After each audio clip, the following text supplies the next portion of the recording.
be ungrateful to you, Lord. We will never, never, never, never be ungrateful to you, Lord. We will never be ungrateful to you, Lord. Níbi tẹ́ ti mú wa wá o, we will never be ungrateful to you. Níbi tẹ́ mú wa lọ, we will never be ungrateful to you, Lord. Níbi tẹ́ ti mú wa wá, we will never be ungrateful to you, Lord. Níbi tẹ́ mú wa dé lọ́jọ́ òní nílẹ̀ Yorùbá, we will never be ungrateful to you, Lord. Níbi tẹ́ mú ilẹ̀ Yorùbá lọ, we will never be ungrateful to you, Lord. Fún ṣe ìyanu rẹ láyé wa nílẹ̀ Yorùbá, we will never be ungrateful to you, Lord. Níbi tẹ́ bá ṣe dé lọ́jọ́ òní lórílẹ̀-èdè Yorùbá, we will never be ungrateful to you, Lord. We will never, never, never, never, never, never, never, never, never, never, never, never be ungrateful to you, Lord. We will never be ungrateful to you, Lord. We will never, never be ungrateful to you, Lord. We will never be ungrateful to you, Lord. Níbi tẹ́ ti múlẹ̀ Yorùbá wá, we will never be ungrateful to you, Lord. Níbi tẹ́ mọ́wọ́ ọmọ Yorùbá lọ, we will never be ungrateful to you, Lord.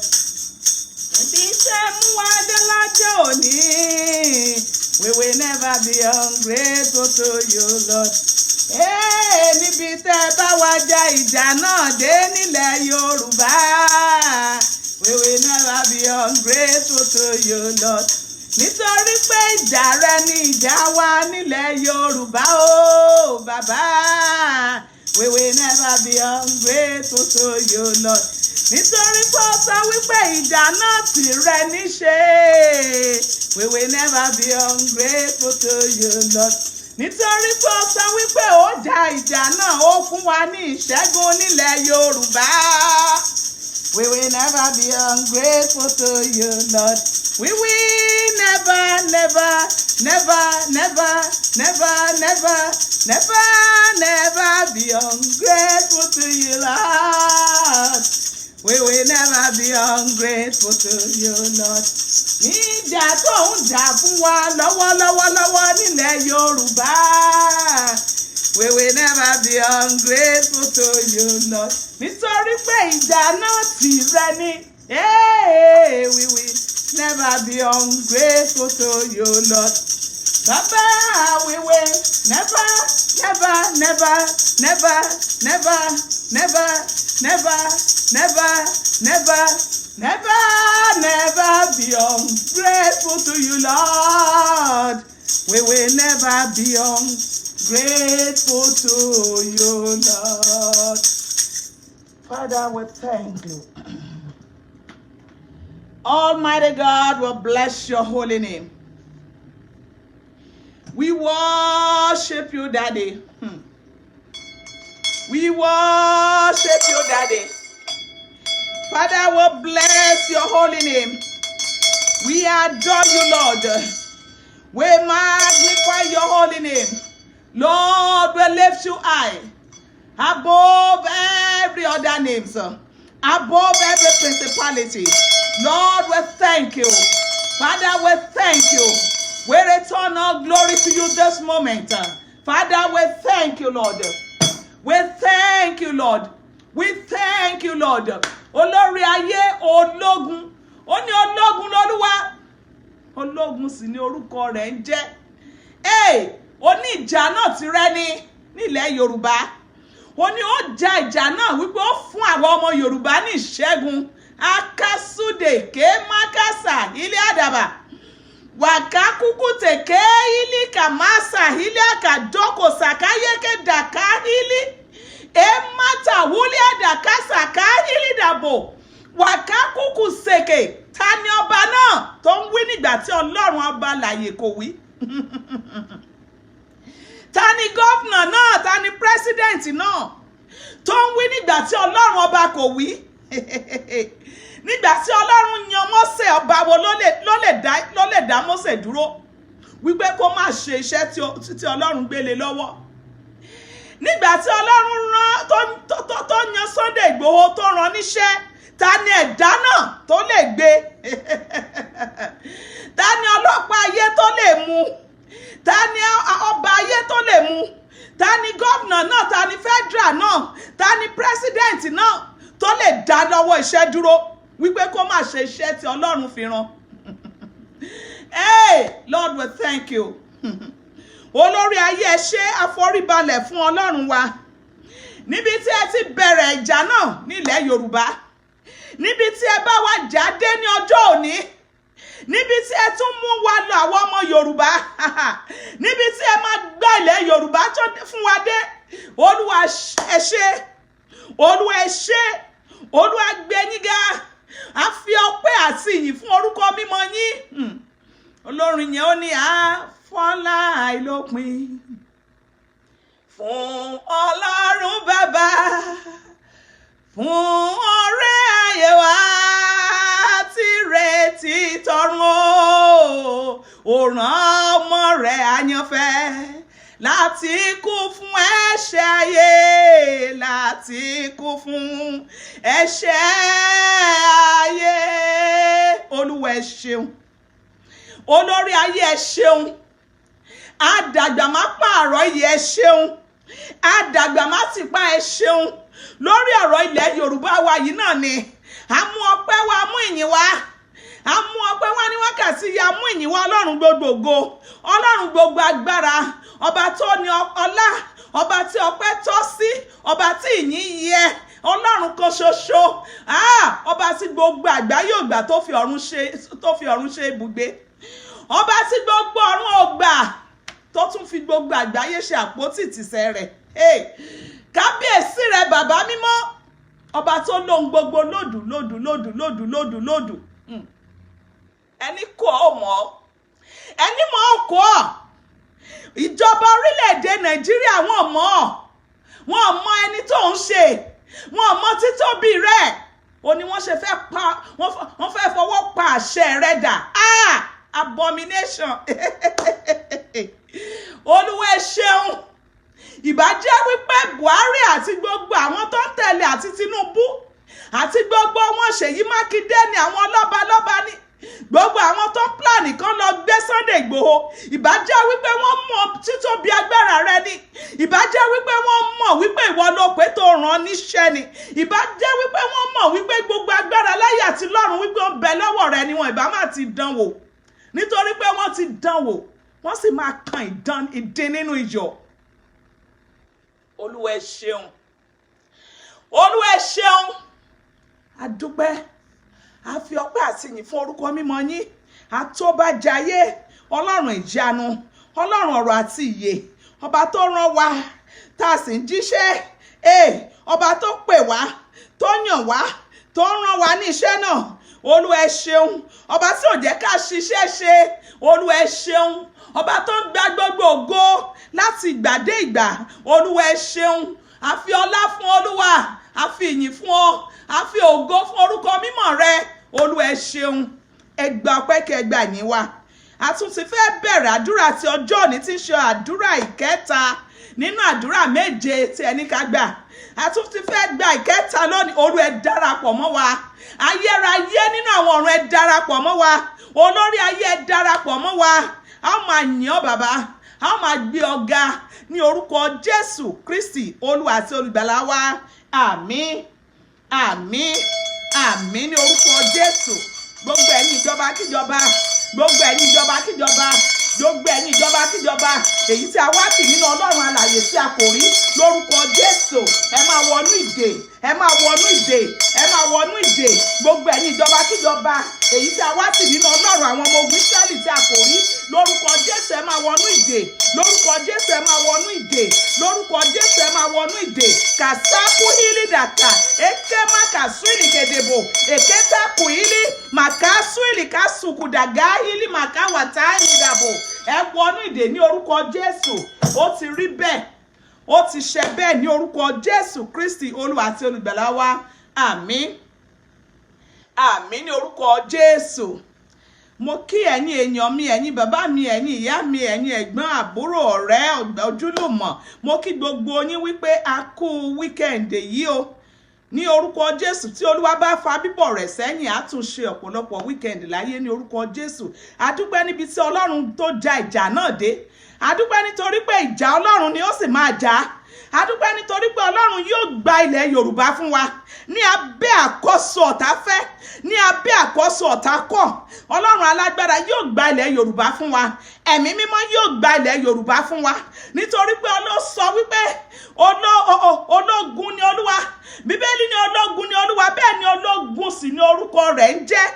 Ó jẹ́sẹ̀, ó sì ní pé òun ò ja ogun ni, wípé òun ò fún wa ní ìṣẹ́gun, òun ò fún wa ní ìsinmi ní ilẹ̀ Yorùbá.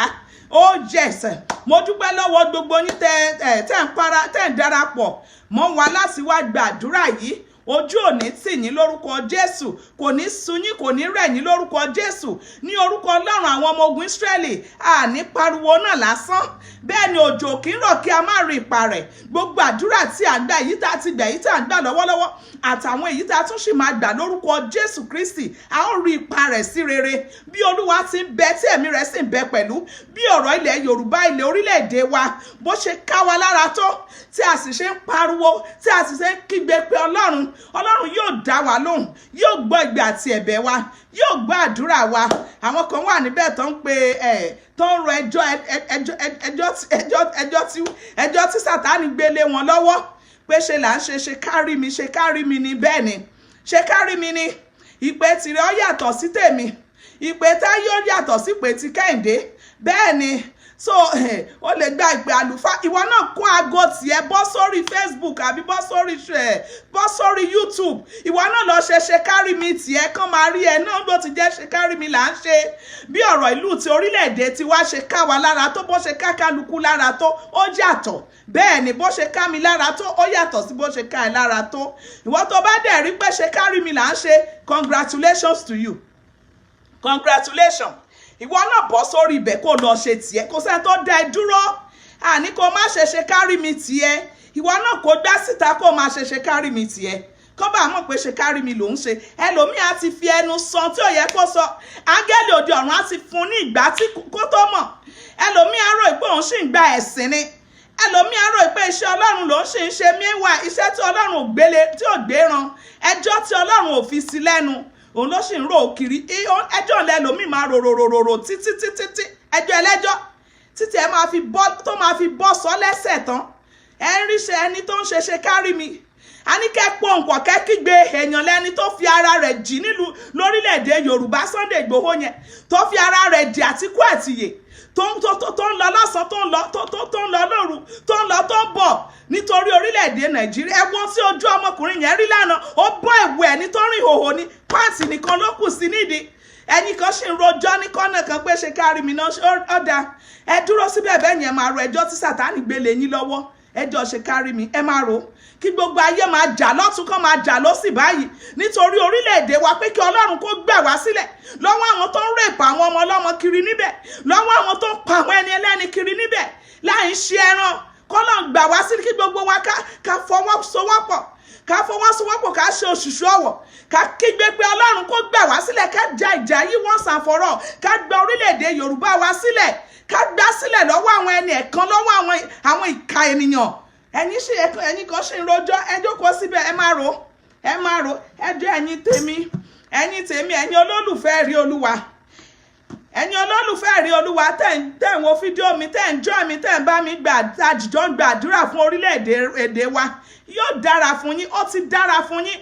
Bí ẹ ṣe ń gbà fún orílẹ̀-èdè ni ẹ ń gbà fún ara yín náà ni, nítorí pé ẹnikẹ́ni tó bá fi ara rẹ̀ jì láti ṣe tẹni ẹlẹ́ni, àwọn ẹ̀mí mímọ́ àwọn ogun ọ̀run wọ́n ṣe tiẹ̀ lọ bí a ṣe ń gbàdúrà fún orílẹ̀-èdè wa yẹn tí a fẹ́ kí orílẹ̀-èdè wa bàjẹ́ bẹ́ẹ̀ ni àwọn ogun ọ̀run wọ́n ṣe ohun tó everything concerning us they are taking it over they are taking it over they are taking care of everything concerning us they are doing it they are praying for us as we are praying for our nation Yoruba.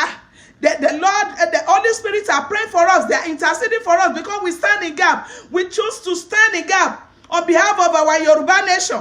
We choose to pray on behalf of our Yoruba nation. But fasting and prayer, and you think it's going to go in vain. It's not going to go in vain. It will not go in vain.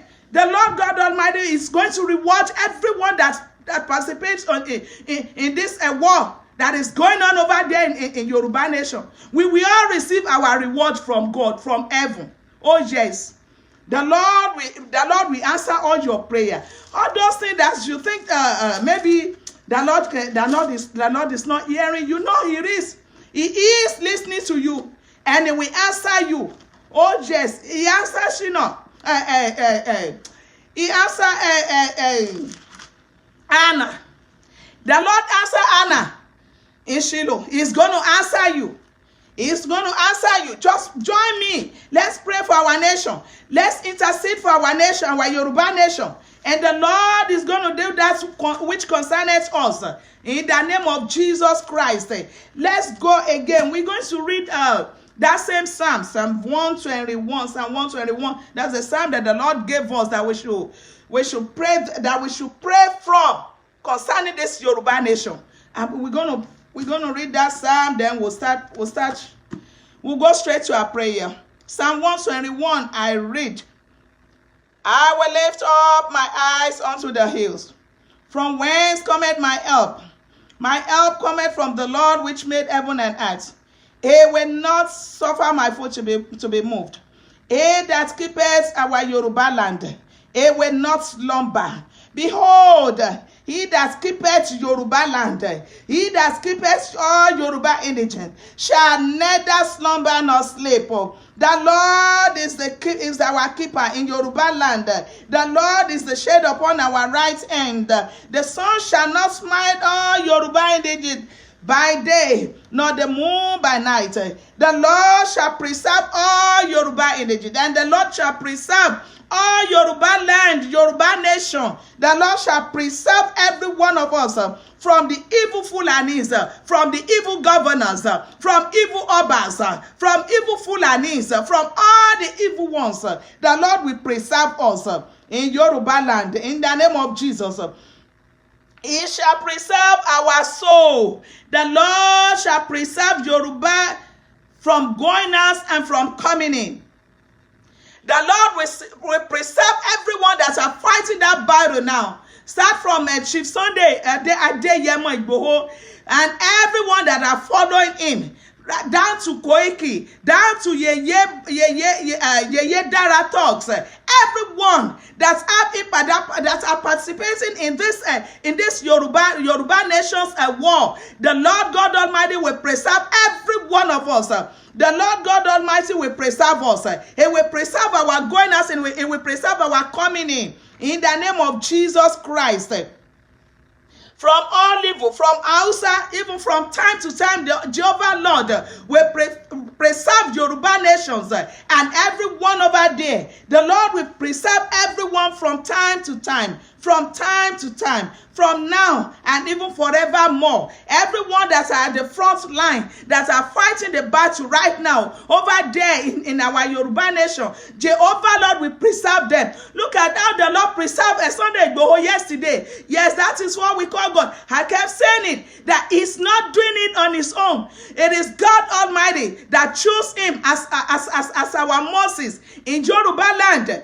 Ọlọ́run ló pè Sunday tó rán ní iṣẹ́. Kò sí ẹnikẹ́ni, kò sí ẹ̀dá alààyè kan èyí tó lè rí mú. Kò sí ẹ̀dá alààyè kan tó lè kógun tì. Ẹnìkan kógun ti ara rẹ̀ ni. Bẹ́ẹ̀ ni gbogbo àwa tá à ń dúró tá à ń fi ara wa ṣe point of contact fún àdúrà fún orílẹ̀-èdè Yorùbá. Kò sí ohunkóhun tí ẹnikẹ́ni lè fi ṣe ẹnikẹ́ni.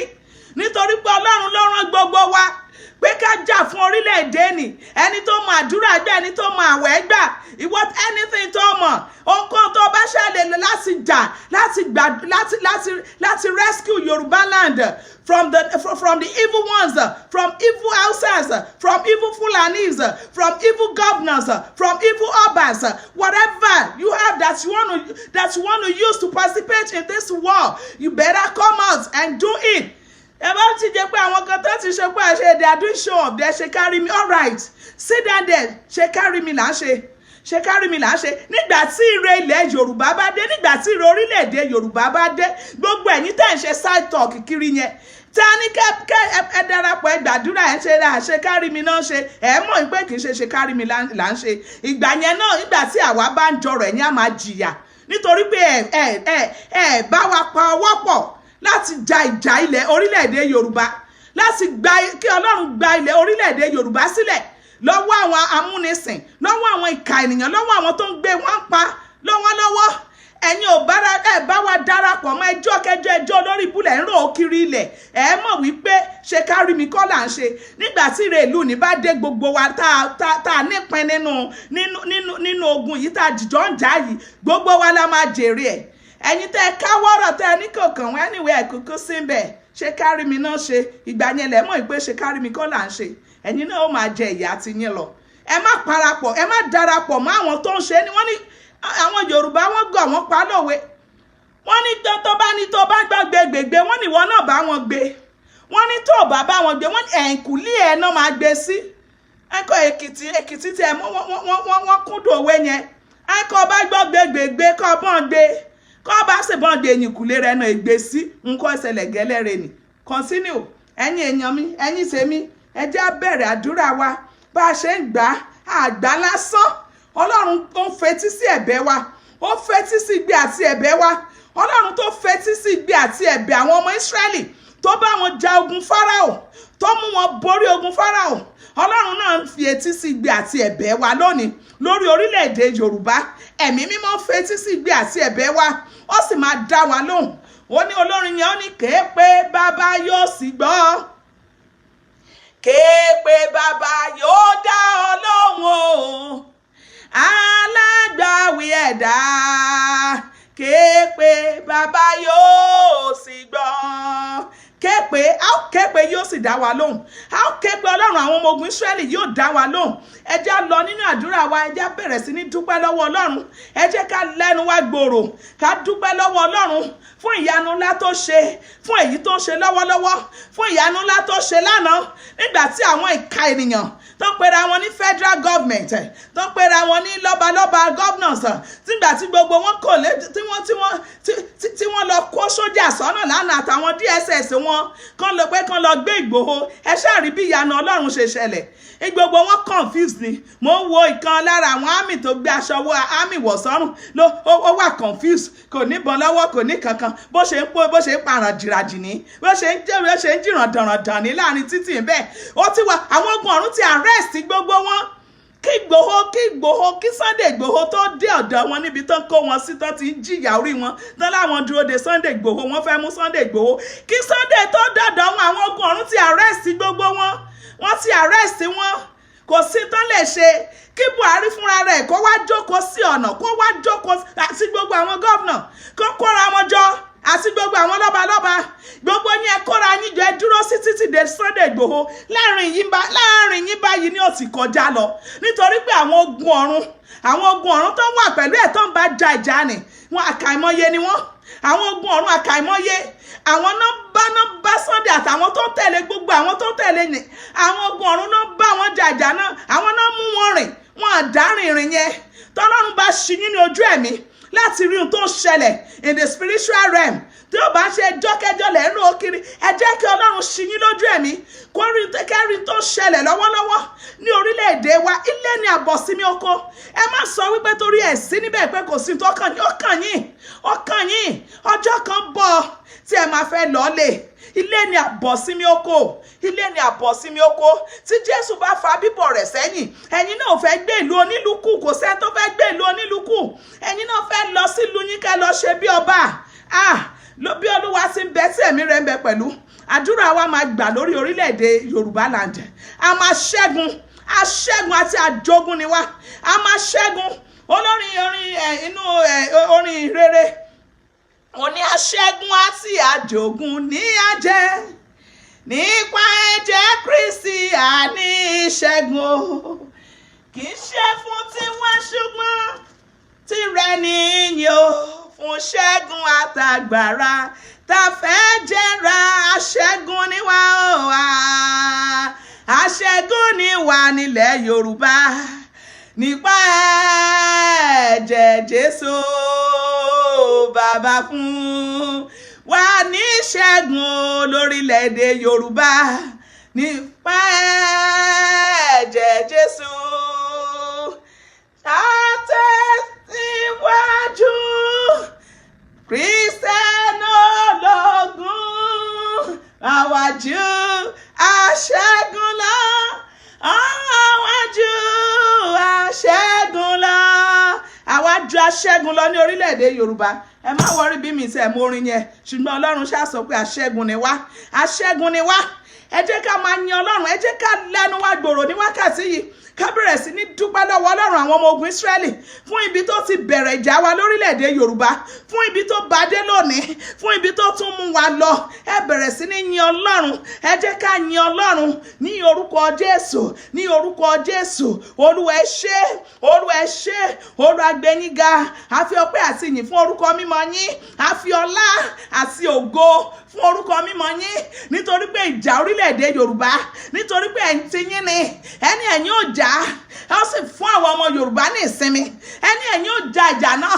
ẹ sì fún àwọn ọmọ Yorùbá ní ìṣẹ́gun Olúwa ẹ ṣeun lórí ogun Fúlàní lórí ogun àwọn governors lórí ogun Tinubu Olúwa lórí ogun Buhari Olúwa ò ẹ ti sọ wípé ẹ̀yin ò fún wa ní ìṣẹ́gun Olúwa ẹ ṣeun Olúwa ẹ ṣeun nítorí pé ẹ sọ nínú ọ̀rọ̀ yín wípé kí bí ọ̀run àti ayé bá kọjá lọ ẹni kínkínní nínú ọ̀rọ̀ yín kò ní lọ láìṣẹ kò ní lọ láìṣẹ ẹ sì sọ wípé ẹ̀yin gbé ọ̀rọ̀ yín ga ju orúkọ yín lọ nítorí bẹ́ẹ̀ ni ọkàn wa ṣe balẹ̀ nítorí ìdí èyí ni ọkàn wa ṣe balẹ̀ wípé aṣẹ́gun ni wá wípé aṣẹ́gun ni wá lórílẹ̀‐èdè Yorùbá wípé aṣẹ́gun ni wá lórílẹ̀‐èdè Yorùbá aṣẹ́gun ni wá lórílẹ̀‐èdè Yorùbá ní orúkọ Jésù olùgbàlà Olúwa ẹ ṣeun ayérayé ẹ ṣé àdúpẹ́ nítorí pé ẹ ti ṣe wá láṣẹ́gun a sì bẹ̀rẹ̀ sí ní rí sáìn lánàá wípé ẹ̀yin Ọlọ́run wà pẹ̀lú wa a sì bẹ̀rẹ̀ sí ní rí sáìn lánàá ní orílẹ̀-èdè Yorùbá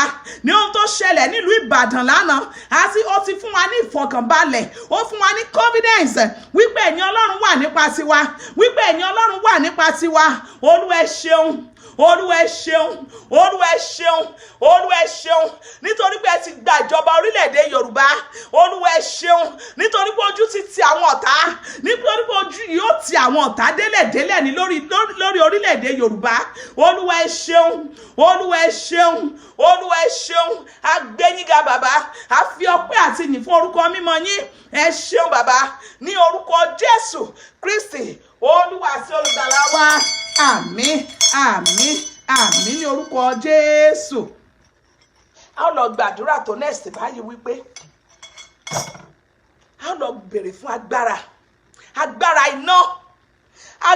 iná tó ń bẹ nínú orúkọ Jésù kí Olúwa kó fi rọ́ Chief Sunday Igboho kó fi rọ́ Koiki àti gbogbo àwọn tó ń tẹ̀lé Chief Sunday Igboho a ó béèrè fún agbára ńlá ẹjọ́ ẹgbẹ́ báìbù yín ṣe mọ̀ pé a sọ wípé báìbù wa ò ní wẹ́pọ̀n tiwa àwọn ò ní wẹ́pọ̀n kankan ṣùgbọ́n a ní Ọlọ́run a sì ní Bíbélì so ẹ jẹ́ ká gbé wẹ́pọ̀n wa dání ẹ jẹ́ ká gbé wẹ́pọ̀n wa ká fi gbàdúrà ni gbogbo ìgbà ní ọjọ́ méje throughout 7 days yẹn la máa fi gbé báìbù wa dání nítorí pé òní wẹ́pọ̀n wa nítorí pé àwọn orúkúrú àwọn játijàti yẹn wọ́n kó AK-47 wọ́n kó dání kiri wọ́n kó lé àwọn ọmọ Yorùbá kiri this is our weapon a máa gbé weapon wa dání ni gbogbo ègún àti èpè tó ń bẹ nínú Bíbélì ni Ọlọ́run máa fi bá àwọn Haúsá jà ní orúkọ Jésù olùgbàlà ó yẹ jẹ́ béèrè fún agbára iná tí bẹ nínú orúkọ Jésù agbára ńlá tí bẹ nínú ẹ̀jẹ̀ Jésù Olúwa kó gbé wọ̀ wá Olúwa kó gbé wọ̀ àwọn tó wà ní front line lọ́wọ́lọ́wọ́ ní Nàìjíríà tó ń ja ìjà ní lọ báyìí bẹ̀rẹ̀ lórí Chief Sunday Igboho dé orí àwọn Koiki dé orí Yeye Dara Talks, gbogbo àwọn tó nípa àṣepín tó ń bá Tajudeen ń ja ìjà yìí, Olúwa kó wọ̀ wọ́n ní agbára, ẹ̀mí mọ́ kó wọ̀ wá ní agbára, gbogbo àwọn tó ń gbàdúrà, àwọn tó ń gbààwẹ̀, ẹ̀mí mọ́ kó wọ̀ gbogbo wa ní agbára, agbára tí a ó fi ja ìjà orílẹ̀-èdè Yorùbá yìí, tí a ó fi da ṣẹ́gun, Olúwa kó gbé wọ̀ wá. Ẹ jẹ́ á gbàdúrà ní orúkọ Jésù, ní orúkọ Jésù, ní agbára ẹ̀jẹ̀ Jésù. Olúwa o, Ọlọ́run Joseph Ayọ̀ Babalọ́lá, Ọlọ́run mẹ́dáyé ṣe, Ọlọ́run bàbá àgbàlagbà, Ọlọ́run bàbá Àkàndé lẹ́dẹ, Ọlọ́run àwọn bàbá wa tó ti kọjá, akẹ́pẹ̀ yín ní wákàtí ọ̀wọ̀ yìí. Olúwa, a béèrè fún agbára ńlá, agbára ńlá, agbára bíi ti yàrá òkè, agbára ńlá, agbára bíi ti yàrá òkè, agbára tí ẹnikẹ́ni ò lè dojúkọ, agbára tí ẹnikẹ́ni ò lè gbámú, agbára tí ẹnikẹ́ni ò lè bá jà, agbára má fọwọ́ kan tèmi ní ṣe. Olú ẹ gbé wọ Sunday Igboho àti gbogbo àwọn tó ń tẹ̀lé tó ń bá jà ìjà ni. Olú ẹ rọ̀ wọ́n lágbára, Olú ẹ wọ̀ wọ́n lẹ́wọ̀ agbára, Olú ẹ wọ̀ wọ́n ní bàtà ìṣẹ́gun, Olú ẹ wọ̀ wọ́n lẹ́wọ̀ agbára, àní agbára ńlá, agbára tí ń bẹ nínú iná, tí ń bẹ ní orúkọ Jésù, agbára iná tí ń bẹ nínú orúkọ Jésù, agbára iná tí ń bẹ nínú orúkọ Jésù, agbára iná tí ń bẹ nínú orúkọ Jésù. Olúwa gbé wọ Chief Sunday Igboho àti gbogbo àwọn tó ń tẹ̀lé tí wọ́n jìjọ ń jà ìjà ni. Olúwa wọ̀ wọ́n lágbára, ẹ̀wù agbára Olúwa gbé wọ̀ wọ́n, ẹ̀wù ìṣẹ́gun Olúwa gbé wọ̀ gbogbo àwọn ọmọ Yorùbá, àní gbogbo àwọn tó wà ní front line nílẹ̀ Yorùbá, ní orílẹ̀-èdè Yorùbá lọ́wọ́lọ́wọ́ tí wọ́n jà ìjà ni. Olúwa wọ̀ wọ́n lágbára, Olúwa rọ̀ wọ́n lágbára, Olúwa rọ̀ wọ́n lágbára, agbára tí bẹ nínú ẹ̀jẹ̀ Jésù, Olúwa gbé wọ̀ wọ́n, agbára tí bẹ nínú ẹ̀jẹ̀ Jésù, Olúwa gbé wọ̀ wọ́n, Olúwa gbé wọ̀ wọ́n, gbogbo àwọn tó wà ní front line ní orílẹ̀-èdè Yorùbá lọ́wọ́lọ́wọ́ tí wọ́n jà ìjà ni lọ. Olúwa rọ̀ wọ́n lágbára, Olúwa wọ̀ wọ́n lẹ́wù agbára, ẹ̀wù agbára náà Olúwa gbé wọ̀ wọ́n, agbára lágbára má fọwọ́ kan tèmi ní ṣe bí èyí tó ṣẹlẹ̀ lánàá nílùú Ìbàdàn. ọ̀pọ̀lọ́ yan fandafanda níwájú Ẹlẹ́gùṣí ò lè jí láta. Sunday Igboho yan fandafanda níwájú láàárín àwọn ọmọ ogun tí wọ́n kó jọ sí iwájú Guru Maharaj, gbogbo àwọn ọmọ ogun tó kó jọ síbẹ̀, tó àwọn DSS, àwọn àmì, àwọn ọlọ́pàá, àwọn sójà, gbogbo wọn gbé AK-47 tí bàbá wọn kó lé wọn lọ́wọ́, gbogbo wọn kò dání. Ṣùgbọ́n Sunday Igboho ó yan fadafada kọjá láàrin wọn, ó sì dúró tì wọ́n báyìí, gbogbo wọn para jìràjì, gbogbo wọn jìràn dọ̀rọ̀dọ̀. They were confused. Olúwa, irú agbára yìí la fẹ́. Olúwa túbọ̀ máa gbé wọ̀ wọ́n, Olúwa túbọ̀ máa gbé wọ Sunday Igboho. Àní agbára tí ọwọ́ ayé ò lè ká, agbára tí ogun ayé ò lè borí rẹ̀, agbára tí ọ̀fà ayé ò lè bà, Olúwa gbé wọ̀ wọ́n. Olúwa, agbára má fọwọ́ kan tèmi ní ṣe ní orúkọ Jésù.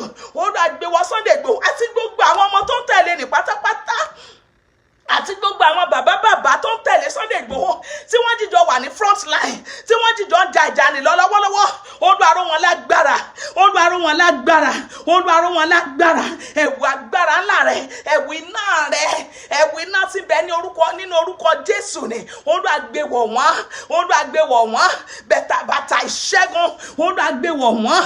Akasudeke makasa iliada, akaku ilida kesekutada kakawakasa ilé àkàdúìlìmà. Olúwa wọ̀ wọ́n ní agbára.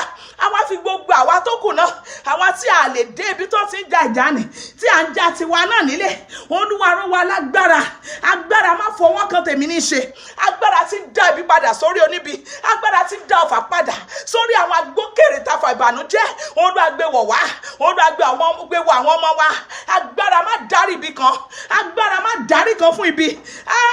Sa ilikuda iki saka wilite dabasa ilida watoka suilikada emata kukele debo. Olúwa gbé agbára ńlá rẹ̀ wọ̀ wá títí dé orí Koiki ní ìlú London, títí dé orí ìyá Dara Talks, ìyá Dara Talks ní ìlú Germany. Olúwa wọ̀ gbogbo wa lágbára, Olúwa wọ̀ gbogbo wa lágbára, agbára iná àti ibẹ̀ nínú orúkọ Jésù tí ẹnikẹ́ni ò lè fọwọ́ kàn. Olúwa gbé wọ̀ wá, Olúwa gbé wọ̀ wá, ẹ̀wù agbára rẹ̀, Olúwa gbé wọ̀ wá, Olúwa gbé wọ̀ wá nítorí pé gbogbo àwọn ọba olè àwọn lójú kòkòrò owó yẹn gbogbo àwọn máa sá kiri wọ́n sọ̀rọ̀ sọ́ba wọn ta ni wọ́n bá sọ̀rọ̀ sí bí ó ṣe ẹ̀yin tẹ gbé ìyà sórí tẹ́lẹ̀ gbé adé sórí tí à ń pa gbogbo àwọn ọmọ Yorùbá tó mọ yín lọ́wọ́.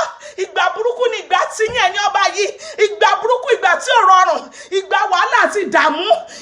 Ṣe ló yẹ kí gbogbo yín ju adé nìsọnù kẹ́ kúrò láàfin nítorí pé ìgbà tí yín ò rọ ìlú lọ́rùn, ìgbà tí yín náà pa àwọn èèyàn bí ẹni pẹran. Olúwa àmọ́ ẹgbẹ́ gbogbo wọn máa sá kiri ẹ máa ta ọfà, gbogbo ọfà tẹ́ bá ti ta lórúkọ Jésù ni mo dúró lórí àpáta ayérayé tí ń ṣe Jésù Kristi olùgbàlà. Mo dára mi pọ̀ mọ́ àwọn tọ̀run, mo wá ti ẹnu mi bọ́ nígbó ẹ̀jẹ̀ Jésù, and I decree with the decree of the Almighty God. Mo sọ wípé gbogbo agbára kẹgbẹ́ ọwọ́ kọ́wọ́ tí ẹ bá ti gbé lórúkọ Jésù ẹ máa fi lu ara yín kó máa padà. Gbogbo ọfà tẹ́ bá ti ta ní ibikíbi nítorí ti gbogbo àwa tá à ń gbàdúrà lórí orílẹ̀-èdè Yorùbá, gbogbo ọfà ibi tẹ́ bá ta nítorí tèmi, nítorí Koiki, nítorí tìyá dára talks, gbogbo ọfà burúkú tí ẹni èèyàn bá ta nítorí tiwa lórúkọ Jésù kó máa padà lé yín lórí, lórúkọ Jésù kó máa padà lé yín lórí. Tí àríkí ṣẹ́gi tó bá ti di ẹrù ọ̀ràn rẹ̀ kalẹ̀ orí ara rẹ̀ ló ń gbélé, tí ọ̀gẹ̀dẹ̀ bá ti gbé ọwọ́ báyìí ara rẹ̀ ló fi nà. Gbogbo ọwọ́ kọ́wọ́ tẹ́ bá ń gbé lórúkọ Jésù ẹ máa fi lu ara yín, ẹ máa fi lu ara yín. Gbogbo ọfà tẹ́ bá ta kó máa padà lé yín lórí, kó máa padà lé àwọn ọmọ yín lórí àti ilé àtọ̀nà yín. Gbogbo ọfà tẹ́ bá ti ta nítorí tiwa, nítorí ti Sunday Igboho àti gbogbo àwọn ènìyàn tó tẹ̀lé tó dìjọ́ dàjà ni, gbogbo ọfà kọ́fà tí ẹ̀yin ayé bá ta kó máa padà lé yín lórí. Ẹnikẹ́ni tó bá ta ọfà ibi nítorí ti àwọn èèyàn yìí tí wọ́n wà ní front line ní orílẹ̀-èdè Yorùbá lọ́wọ́lọ́wọ́ tí wọ́n jàjà ni, ẹnikẹ́ni tó bá ta ọfà ibi nítorí tí wọ́n ọfà rẹ̀ kó máa padà lé lórí ní ìlọ́po ìlọ́po ọfà yín kó máa padà lé yín lórí. Ó ti rí bẹ́ẹ̀, ó ti ṣe bẹ́ẹ̀ ní orúkọ Jésù Kristi Olúwa àti olùgbàlà wa. Àmín àmín àmín ní orúkọ Jésù. Ó ti rí bẹ́ẹ̀, ó ti ṣe bẹ́ẹ̀. A wá gbàdúrà tó next báyìí wípé Olúwa sọ wá dá ṣẹ́gun lórí ogun tó ń jà wá ní ìlú lórílẹ̀-èdè Yorùbá. Olúwa sọ wá dá ṣẹ́gun. Olúwa ó sọ àwọn ọmọ Ísírẹ́lì, ó sọ wọ́n dá ṣẹ́gun lórí ogun Fáráò. Olúwa sọ orílẹ̀-èdè Yorùbá dá ṣẹ́gun. Olúwa sọ wá dá ṣẹ́gun ní orílẹ̀-èdè Yorùbá lórí gbogbo ogun tó dìde sí orílẹ̀-èdè Yorùbá. Olúwa sọ wá dá ṣẹ́gun. Olúwa sọ wá dá ṣẹ́gun. Ẹ̀mí mímọ́ dúró gbé wa wọ̀, agbára tí ń ṣẹ́gun, agbára tí ń borí, olúborí òde ọ̀run gbé wọ̀ wá. Ẹ lanu ẹ gbàdúrà ní orúkọ Jésù, ní orúkọ Jésù, ní agbára ẹ̀jẹ̀ Jésù. Olúwa Olúwa ẹ sọ wá dá ṣẹ́gun ní orílẹ̀-èdè Yorùbá. Olúwa ẹ sọ wá dá ṣẹ́gun. Olúwa ẹ sọ orílẹ̀-èdè Yorùbá dá ṣẹ́gun. Olúwa ẹ sọ orílẹ̀-èdè Yorùbá dá ṣẹ́gun. Olúwa ẹ sọ orílẹ̀-èdè Yorùbá dá ṣẹ́gun lórí gbogbo ogun tó dìde sí orílẹ̀-èdè Yorùbá. Olúwa ẹ sọ wá dá ṣẹ́gun. Olúwa ẹ sọ wá dá ṣẹ́gun. Olúwa ẹ sọ wá dá ṣẹ́gun. Olúwa ẹ sọ wá dá ṣẹ́gun lórí gbogbo ogun èyí tó dìde sí wa ní orílẹ̀-èdè Yorùbá ní orúkọ Jésù. Olúwa ẹ sọ wá dá ṣẹ́gun. Olúwa ẹ sọ wá dá ṣẹ́gun. Olúborí ní lékè omi. Olúwa mú wa borí. Olúwa mú wa borí. Olúwa mú wa borí. Olúwa mú wa borí ogun Fúlàní ní orílẹ̀-èdè Yorùbá. Olúwa mú wa borí ogun Fúlàní ní orílẹ̀-èdè Yorùbá. Olúwa mú wa borí ogun Haúsá. Olúwa mú wa borí ogun àwọn ìka ọba, àwọn ọba olè. Olúwa mú wa borí wọn ní orílẹ̀-èdè Yorùbá. Olúwa gbàgbára lọ́wọ́ wọn. Gbogbo àwọn gómìnà olè olùbẹ̀rẹ̀ lórí Tinubu dé orí Ṣèyí Mákindé. Olúwa gbàgbára lọ́wọ́ wọn. Gbogbo agbára tí Tinubu lò tó fi dá orílẹ̀-èdè Yorùbá rú. Olúwa gbà, Olúwa bàjẹ́, Olúwa bàjẹ́ ibi tí ṣe ilé agbára rẹ̀. Olúwa bàjẹ́. Olúwa gbàgbára lọ́wọ́ wọn. Olúwa sọ orílẹ̀-èdè Yorùbá dá ṣẹ́gun. Olúwa sọ orílẹ̀-èdè Yorùbá dá ṣẹ́gun. Olúwa sọ orílẹ̀-èdè Yorùbá dá ṣẹ́gun ní orúkọ Jésù Kristi Olúwa àti olùgbàlà wa. Àmín àmín àmín ní orúkọ Jésù. A lọ gbàdúrà tó next báyìí wípé Olúwa gbogbo àwọn ènìyàn tí wọ́n bí nínú obìnrin tàbí tí wọ́n gbé jáde nínú obìnrin tí wọ́n kó ogun ja orílẹ̀-èdè Yorùbá. Olúwa jà wọ́n lógun. Gbogbo àwọn tó ní orílẹ̀-èdè Yorùbá ò ní ìsinmi. Gbogbo àwọn tó ní àní ní ìsinmi ní orílẹ̀-èdè Yorùbá. Olúwa jà wọ́n lógun. Olúwa kógun tì wọ́n, Olúwa kógun tì wọ́n. Omi ara wọn kó máa jà wọ́n lógun, ẹ̀jẹ̀ ara wọn kó máa jà wọ́n lógun, iṣan ara wọn kó máa jà wọ́n lógun, ẹran ara wọn kó máa jà wọ́n lógun, egungun ara wọn kó máa jà wọ́n lógun. Àlàáfíà wọn Olúwa sọ di fíàfíà, àlàáfíà ayé wọn Olúwa gbà á. Ẹ jẹ́ gbàdúrà, ẹ jẹ́ alánú ká gbàdúrà ní orúkọ Jésù, ní orúkọ Jésù, ní orúkọ Jésù, ní agbára ẹ̀jẹ̀ Jésù. Olúwa gbogbo àwọn ènìyàn tí wọ́n sọ pé orílẹ̀-èdè Yorùbá ò ní ní ìsinmi, tí wọ́n ja orílẹ̀-èdè Yorùbá lógun, Olúwa jà wọ́n lógun, Olúwa jà wọ́n lógun. Omi ara wọn kó máa ṣiṣẹ́ ìlòdì sára wọn, ẹ̀jẹ̀ ara wọn kó máa ṣiṣẹ́ ìlòdì sára wọn. Gbogbo àwọn tó ní orílẹ̀-èdè Yorùbá ò ní ní ìsinmi, gbogbo àwọn tó ní àwọn ọmọ Yorùbá ò ní ní ìsinmi, ilé ni àbọ̀ sími oko. Gbogbo àwọn tó ní àwọn tá lọ àní padà wá sí ilé wá kákó oríire ìlú onílù kákó wá sí ìlú wa. Àwọn tó ní kò ní ṣẹ, Olúwa o, gbogbo tí ṣe àlàáfíà láyé wọn lára wọn, Olúwa gbà á, Olúwa gbà á. Àlàáfíà ayé wọn Olúwa sọ di fíàfíà, ẹ̀jẹ̀ ara wọn kó máa ṣiṣẹ́ ìlòdì sínú ayé wọn, omi ara wọn kó máa ṣiṣẹ́ ìlòdì sínú ayé wọn, iṣan ara wọn kó máa ṣiṣẹ́ ìlòdì sínú ayé wọn. Gbogbo àwọn tó ń ṣe mítì kọ́lọ́kọ́lọ́ kiri, tí wọ́n pètè tí wọ́n pèrò bó ṣe máa gbé Sunday Igboho tó ní àfikún bá gbà àfikún gbé.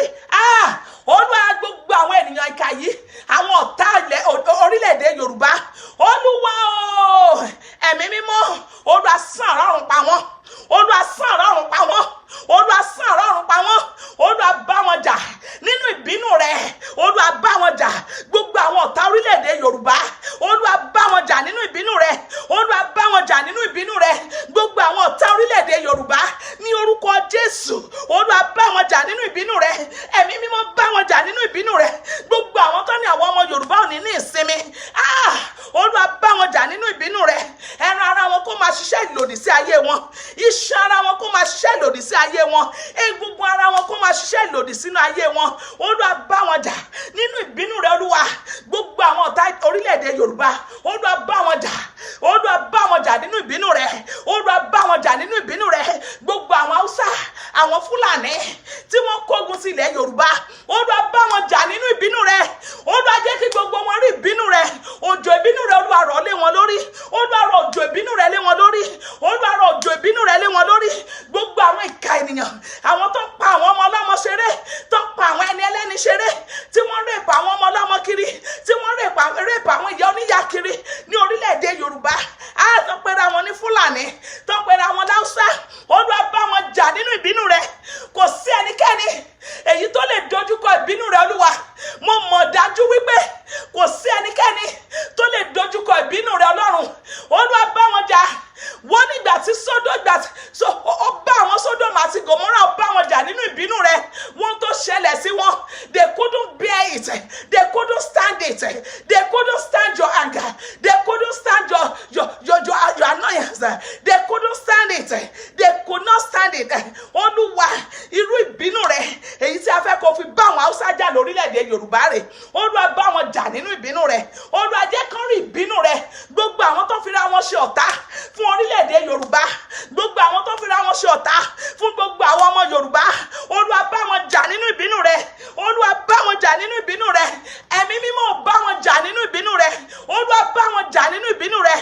Olúwa sọ wá dà ṣẹ́gun ní orílẹ̀-èdè Yorùbá, Olúwa sọ wá dà ṣẹ́gun, ẹ̀mí mímọ́ sọ wá dà ṣẹ́gun. A máa yìn ọ́ bàbá, a máa gbé ọ ga ní orúkọ Jésù Kristi, Olúwa àti olùgbàlà wa.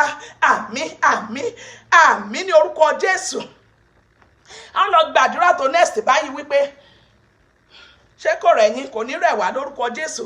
A gbàdúrà tó next báyìí wípé gbé Bíbélì rẹ o, weapon wa nìyẹn, ohun ìjà wa nìyẹn, ohun ìjà tó lágbára jùre láyé àti lọ́run. A wá gbàdúrà tó next báyìí wípé Olúwa, gbogbo ègún àti èpè tó bẹ nínú Bíbélì yìí, Olúwa fi bá gbogbo àwọn ọ̀tá orílẹ̀-èdè Yorùbá jà.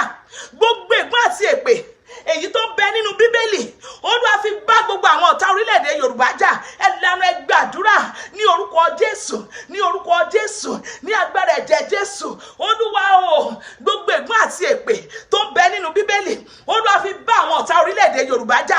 Gbogbo àwọn tó ṣe inúnibíni sí orílẹ̀-èdè Yorùbá, gbogbo ègún àti èpè tó bẹ nínú Bíbélì, Olúwa fi bá wọn jà, Olúwa fi bá wọn jà, Olúwa fi bá wọn jà.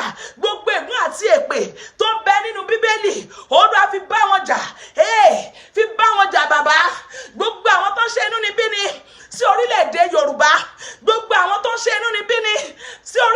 Yorùbá Olúwa bá wọn jà nínú ìbínú rẹ̀ gbogbo ègún àti èpè tó ń bẹ nínú Bíbélì Olúwa fi bá wọn jà Olúwa fi bá wọn jà bẹ̀rẹ̀ lórí Tinubu gbogbo ègún àti èpè tó ń bẹ nínú Bíbélì Olúwa fi bá Tinubu jà Olúwa fi bá Tinubu jà nítorí pé òun lè jà ńlá èyí tó dá omi orílẹ̀-èdè Yorùbá èyí tó dàrú ṣùgbọ́n kò ní agbára tó Ọlọ́run mi kò ní ọ̀rọ̀ pé òun ní agbára ni o Tinubu rò wípé òun ní agbára ni ṣùgbọ́n kò ní agbára kankan lẹ́yìn agbára Ọlọ́run mi Olúwa mo lágbára ìpè ní wákàtí ọ̀wọ̀ yìí mo dúró lórí àpáta ayérayé tí ṣe Jésù Kristi olùgbàlà mo dára mi pọ̀ mọ́ àwọn tọ̀run mo kí ẹnu mi bọnú ibú ẹ̀jẹ̀ Jésù Olúwa mo wí báyìí wípé gbogbo ègún àti èpè tó ń bẹ nínú Bíbélì Olúwa fi bá Tinubu jà Olúwa fi bá Tinubu jà àti Ṣèyí Mákindé Olúwa gbogbo ègún àti èpè tó ń bẹ nínú Bíbélì Olúwa fi bá wọn jà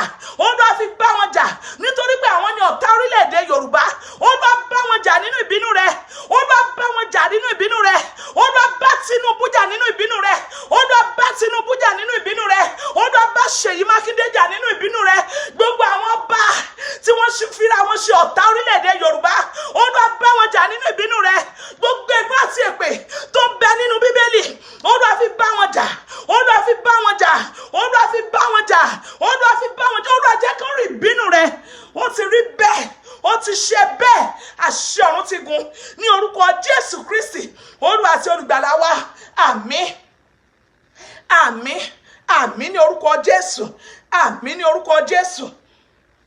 Lord, we thank you. Father, we bless your name.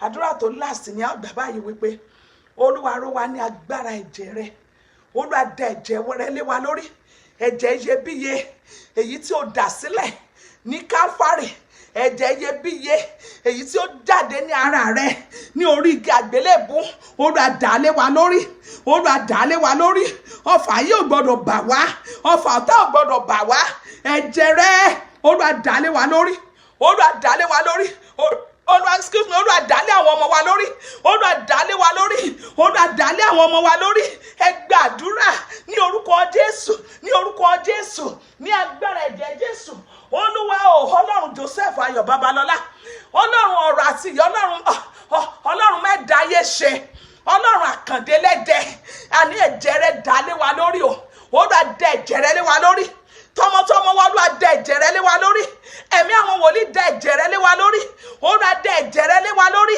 Olúwa dà ẹ̀jẹ̀ iyebíye rẹ̀ lé wa lórí ẹ̀jẹ̀ iyebíye rẹ̀ Olúwa dà lé wa lórí Olúwa dà lé wa lórí Olúwa rì wá mú níbú ẹ̀jẹ̀ rẹ̀ Olúwa ṣe bẹ́ẹ̀ o ẹnikẹ́ni tó bá tà ọ̀fà nítorí tiwa kó máa forí ara rẹ̀ gbé ó ti rí bẹ́ẹ̀ ó ti ṣe bẹ́ẹ̀ ní orúkọ Jésù Kristi Olúwa àti olùgbàlà wa àmín àmín àmín ní orúkọ Jésù. Olúwa dúpẹ́ nítorí pé méjì mẹ́ta tá a bẹ̀rẹ̀ ẹ ti gbọ́ ẹ ti fàṣẹ dáhùn Olúwa dúpẹ́ nítorí pé ẹ sọ wípé ibi tí ẹni méjì mẹ́ta tàbí mẹ́ta bá wà ní orúkọ yín ẹni ẹ wà níbẹ̀ láti mú ìbéèrè wọn ṣẹ Olúwa dúpẹ́ nítorí pé ká tó dé orí òkè ẹ̀rí yìí ẹ̀yin Ọlọ́run ti ṣáájú wa débí ẹ sì ti mú ìbéèrè wa ṣẹ Olúwa ẹ ṣeun Olúwa dúpẹ́ nítorí pé a ó jẹ́rìí ayọ̀ sórí àdúrà tí à ń gbà yìí Olúwa ẹ ṣeun Olúwa ẹ ṣeun nítorí pé ẹ ti mú gbogbo àdúrà wa wọ ilé àṣẹ lọ Olúwa ẹ ṣeun thank you Jesus thank you Lord thank you Father Olúwa ẹ ṣeun Olúwa ẹ ṣeun Olúwa ẹ ṣeun a máa yìn ọ́ bàbá a máa gbé ọ ga ní orúkọ Jésù Kristi Olúwa àti olùgbàlà wa àmín àmín àmín ní orúkọ Jésù Kristi. Ẹ ṣé gbogbo ẹ̀yin tẹ́ gbọ́ tẹ́ wá mo dúpẹ́ lọ́wọ́ yín ẹ ṣé gan ni ẹ jẹ́ ká múra sí even nínú ilé wa ká máa gbà á bẹ́ẹ̀ ń lọ bẹ́ẹ̀ bọ́ ẹ máa gbàdúrà ni Olúwa mú orílẹ̀-èdè Yorùbá ṣẹ́gun Olúwa mú wa ṣẹ́gun lórílẹ̀-èdè Yorùbá mú wa ṣẹ́gun ọ̀tá gbogbo àwọn ọ̀tá tó dìde sí wa ní orílẹ̀-èdè Yorùbá Olúwa mú wa ṣẹ́gun Olúwa mú wa ṣẹ́gun gbogbo àwọn ọ̀tá tán láwọn bà wá láyọ̀ jẹ́ ní orílẹ̀-èdè Yorùbá tí wọ́n ti ń bà wá láyọ̀ jẹ́ lórílẹ̀-èdè Yorùbá Olúwa mú wa borí wọn Olúwa mú wa ṣẹ́gun ẹ máa gbà from in and out bẹ́ẹ̀ wà níbi iṣẹ́ gan ẹ máa gbà lókàn àyà yín ẹ máa gbà nínú yín tí bá rìn lọ tí mò ń rìn bọ̀ níbi iṣẹ́ àdúrà ni mò ń gbà àdúrà ni ẹ máa gbà ẹ má dákẹ́, ẹ jẹ́ ká máa gbà láìsinmi àti láìṣàárẹ̀ títí tí Ọlọ́run ó fi gba ilẹ̀ Yorùbá lé wa lọ́wọ́, tí yóò fi dójú ti àwọn ọ̀tá lẹ́ni má dẹ̀yìn lórí ọ̀rọ̀ orílẹ̀-èdè Yorùbá. Ẹ ṣé gan ni. Ẹ má gbàgbé láti subscribe sí page mi lórí YouTube. Ẹ̀rí Olúwa náà ní orí YouTube. Ẹ má gbàgbé, there's a lot of prayer points that you can pray. You can get from my YouTube. I have a lot of prayer points there. A lot of prayer points. You need a husband, you need wife, you want to marry, your marriage is not going on as it's supposed to. There's a lot of prayers on my YouTube. Then just go to my YouTube, pick up any prayer points there and pray. The Lord will give you testimonies. This mountain is mountain of testimonies. And the Lord God Almighty will give you testimonies in the name of Jesus Christ. You will not come in vain in the name of Jesus. Everything concerning you, the Lord God Almighty will perfect it. He will give you testimonies in the name of Jesus Christ. I love you all. Please, at this time tomorrow, also at 2 p.m. tomorrow Central Time and 9 p.m. Nigerian time, 3 p.m. Eastern Time. Please join us again. Join us again. Today is the third one. Tomorrow is going to be the fourth one. Then next weekend, we're going to pray that prayer again until the last one is going to come up on March 13. Today is 27. Tomorrow we're going to pray it. Then on March 6, we're going to pray it again. And March 7, we're going to pray this same prayer again. Then on March 13, we're going to pray this same prayer again for our nation, Yoruba. For our nation, Yoruba nation. Yeah, we must receive peace. We must win the battle. The battle is not for us, it's for God. Let's cry unto God. It's a prayer so that we will not pray. Let's pray so that we will not pray. Let's pray and receive and retrieve our country, our Yoruba nation from the evil ones, from the wicked one, from the Lord throats. The Lord will help us and He will give us victory over every problem, over every mountain, everything that we are looking at as a mountain. The Lord God Almighty will render them plain for us in the name of Jesus Christ. We will have testimonies. I love you all. Please share the video as many as you can. If you love Christ, I love you all.